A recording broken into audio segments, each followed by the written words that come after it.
Hi, I'm Sherry Stump. Thank you for joining me today. I'm reading from the devotional book, God's Amazing Grace by Ellen White. Today's reading is December 17 on page 359. The title of today's devotion is Home at Last. In 1 Corinthians chapter 2 and verse 9 it says, "But as it is written, I have not seen, nor ear heard, neither have entered into the heart of man the things which God hath prepared for them that love him." As your senses delight in the attractive loveliness of the earth, think of the world that is to come, that shall never know the blight of sin and death, where the face of nature will no more wear the shadow of the curse. Let your imagination picture the home of the saved, and remember that it will be more glorious than your brightest imagination can portray. In the varied gifts of God in nature, we see but the faintest gleaming of His glory.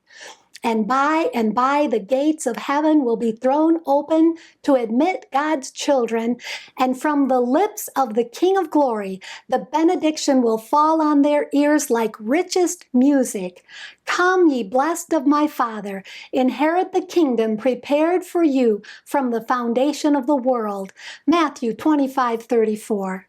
Then the redeemed will be welcomed to the home that Jesus is preparing for them. I saw Jesus lead the redeemed company to the gate of the city. He laid hold of the gate and swung it back on its glittering hinges and bade the nations that had kept the truth enter in. Within the city there was everything to feast the eye. Rich glory they beheld everywhere.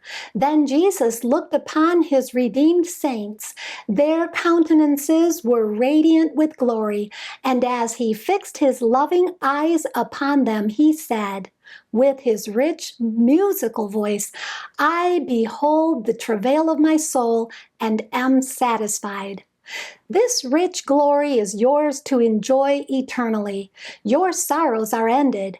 There shall be no more death, neither sorrow nor crying, neither shall there be any more pain. Language is altogether too feeble to attempt a description of heaven. As the scene rises before me, I am lost in amazement, carried away with the surpassing splendor and excellent glory. I lay down the pen and exclaim, "Oh, what love, what wondrous love!" The most exalted language fails to describe the glory of heaven or the matchless depths of a Savior's love. Thank you for being with me today. Please join me tomorrow when we'll read about Eden restored. And may God bless you abundantly above all you can ask or think.